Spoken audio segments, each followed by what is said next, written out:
Bonjour à vous. Pleine lune du 18 janvier 2022, première pleine lune de l'année. Je vais me connecter à cette énergie de la pleine lune du 18 janvier pour notre humanité. Qu'est-ce qu'elle nous enseigne dans cette pleine lune qui est éclairante, qu'est-ce qu'elle nous enseigne? Alors je vois une humanité en fait qui est focalisée un peu sur... je vois la tête baissée et un peu sur le cœur. Je regarde le cœur, enfin les énergies regardent le cœur et focalisent un peu sur les blessures, sur ce qui fait mal, sur ce qui attriste le cœur, sur ce qui pèse, sur ce qui alourdit. Et focaliser dessus en fait, sur ces peines, va faire passer à côté de tout ce qui se passe autour et puis va mettre aussi dans la posture de victime. Je souffre, je pleure, je souffre, venez au secours, j'attends le sauveur pour m'aider. Et en fait il y a un peu comme un blocage dessus, quoi. Alors que il y a des choses à faire, quoi. C'est quand on reste figé dans une émotion, c'est là que ça crée la maladie ou ça crée la déprime ou etc. Donc là, en focalisant sur ces blessures, on n'avance pas, quoi. Hein. Donc et c'est pas les autres qui vont nous aider, c'est au contraire retrousser ses manches, voir ce qui m'a blessé, comment je peux apaiser mon cœur, qu'est-ce que je peux faire pour retrouver le sourire. Hein. Notre responsabilité, notre état naturel, c'est la joie. Et notre responsabilité, c'est de se maintenir dans notre joie innée, qu'importe ce qu'on a vécu, qu'importe de difficile, qu'importe le contexte actuel, on doit se maintenir dans une vibration haute, pour ne pas, oui j'ai hâte aussi de passer à autre chose, pour une vibration haute, pour justement ne pas rester figé là-dedans et puis passer à autre chose et justement faire des actions qui vont nous rendre heureux. Hein, c'est un cercle vertueux, reprendre le cercle vertueux. Donc cette pleine lune en fait nous éclaire justement sur ce fonctionnement de victimisation peut-être, de focaliser sur sa blessure, alors qu'en fait aussi autour de nous on est tous des enfants blessés, on a tous des cœurs meurtris, quoi. Donc on peut en se réunissant, on peut en fait au contraire redonner de la joie, se redonner de la joie en étant en lien, quoi. Hein, je fais donc tous les dimanches régulièrement, en tous les cas, des rondes énergétiques où justement on refait la ronde énergétique, c'est pas réservé qu'aux enfants, et on apaise chacun de nos cœurs pour que justement on puisse ensemble nous relier au cœur de la terre, au cœur céleste, et nos cœurs reliés en reliance permettent justement de se réunifier. On a besoin dans ces temps de se réunifier et non pas d'aller pleurer sur les bras de l'autre, sur l'épaule de l'autre. On a tous nos blessures, on doit prendre notre responsabilité de guérir nos propres blessures, mais ça n'empêche pas de s'amuser, ça ne nous empêche pas d'être heureux quand même, quoi. Et c'est un cercle vertueux ensuite qui va attirer des choses dans la même énergie si on augmente notre vibration.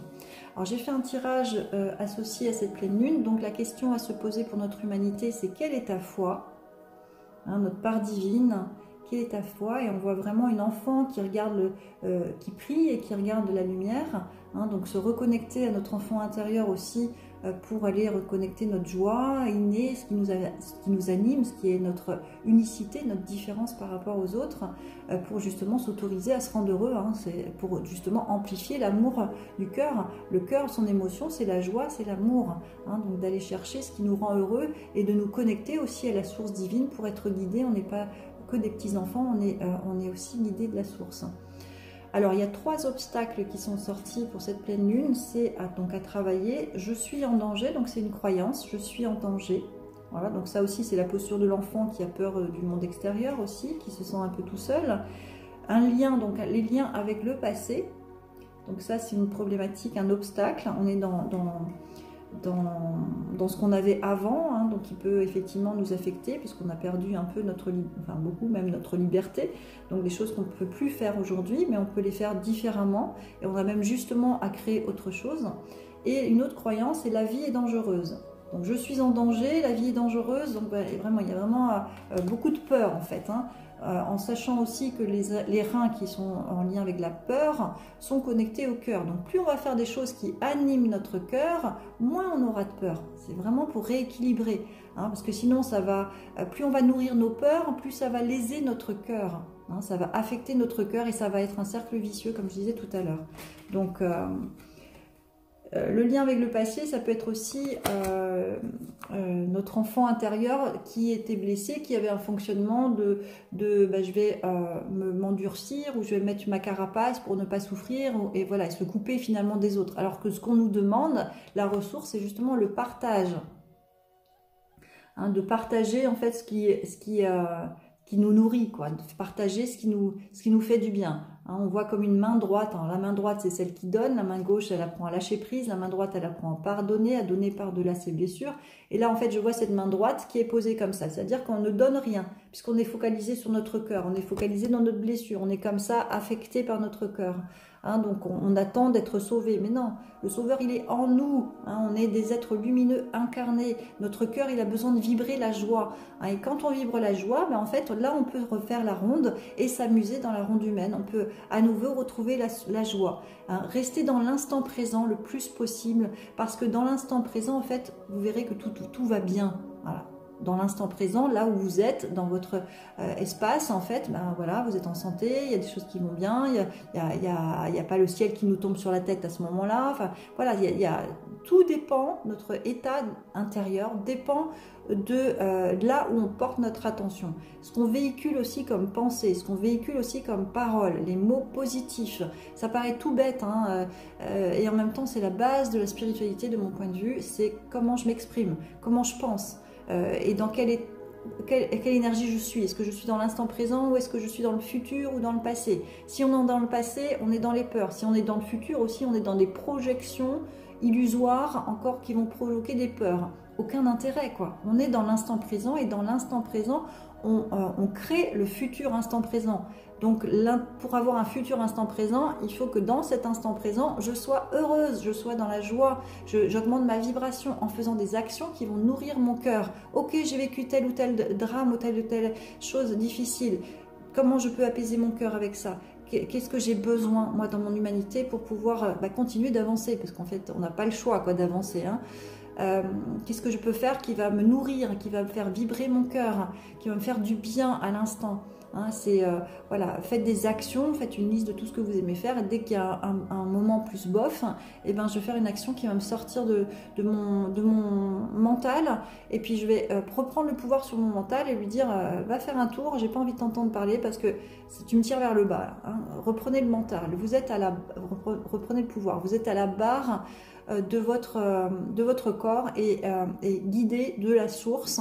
Vous entendez voilà, en fait on a deux cerveaux, comme je dis souvent, hein, et quand on n'est que dans le mental, en fait, ça fait comme un bouillon à l'intérieur là qui ne laisse pas la place aux canalisations pour recevoir des intuitions et des envies et des idées, quoi. Donc c'est pour ça qu'il faut faire paix avec son mental, dire ok, là, je me tais, j'arrête de penser, j'arrête de parler de négatif, je sais que ça me dessert, donc voilà, et je vais écouter, je vais faire une petite balade qui va me vider la tête, hein, je vais faire une action qui va me faire du bien, qui va augmenter ma vibration, je vais aller en nature, c'est le meilleur antidépresseur, et je vais me sentir mieux parce que je prends ma vie en main, je prends les choses en main, et je me sens beaucoup plus responsable. Qu'est-ce que je vais faire pour me sentir mieux? Voilà, et plus vous allez focaliser votre attention sur ce qui vous nourrit, ce qui vous fait du bien, plus vos reins, donc les peurs, seront rassurés, hein, plus les reins, et le lien cœur-rein sera rééquilibré en fait, hein. Plus on fait des choses qui nous animent, plus on fait moins on a de peur, hein, plus on est rassuré en fait, hein. N'utilisez même plus ce mot-là, d'ailleurs c'est je ne suis pas rassuré, voilà, ou je suis rassuré. Hein, donc je demande un soin pour l'humanité, allez hop on y va, hein, tout est possible en énergétique. Pour justement apaiser les peurs, je demande de me guider pour apaiser les peurs, s'il vous plaît, merci. Voilà, plus on est connecté, alors ce qu'on me montre en fait, c'est une énergie yin, donc de la terre, hein, qui remonte dans le corps humain pour le restabiliser, le redresser en fait. Donc c'est vraiment avec quelque chose qui va nous nourrir sur le terrestre, hein, donc qui va nous faire du bien, donc la nature, hein, pour pouvoir nous remettre droit, hein. Les illusions du mental, c'est des films, des scénarios qui sont zappés, hein, et puis amener un film qui va vous faire du bien, hein, quelque chose qui va vous adoucir, qui va vous faire du bien, allez rencontrer, parce que le partage justement c'est notre ressource. Qu'est-ce qu'on doit changer? Donc ranger, voilà, archiver les vieux dossiers et faites place aux nouveaux. Voilà, ne vous attardez pas sur l'ancien, on range et on se connecte sur le cœur justement pour mettre de l'amour à ce passé, hein, redonner de l'amour, mais on garde la clé et puis on va expérimenter autre chose, on va aller visiter autre chose dans cette année 2022. Et la carte conseil, j'adore, c'est être. Et on voit une femme, la communauté des femmes, je les vois toujours représentées avec une couronne de fleurs. Donc la femme en méditation, voilà, qui fait la paix en fait, hein, qui n'a pas son mental qui la bouscule, hein, être. Je prends du temps pour moi et pour écouter les besoins véritables de mon cœur. Je me recueille en mon intérieur, ce lieu de paix où je retrouve toute la splendeur d'être de mon véritable moi. Dans le vide de mes pensées, je me nourris de lumière et de l'amour véritable dont j'ai besoin pour vivre. Et oui, nous sommes ici pour expérimenter la dualité, expérimenter plein de choses pour s'améliorer du point de vue de son âme, donc gagner en hauteur par rapport à tout ce qui se passe. Allégez-vous, faites des choses dans l'instant présent qui vont vous nourrir vibratoirement, sentez-vous léger, hein, c'est facile à dire et en même temps, voilà, on est capable, si ça nous arrive, c'est qu'on est capable de l'assumer. Voilà pour cette pleine lune, bien à vous.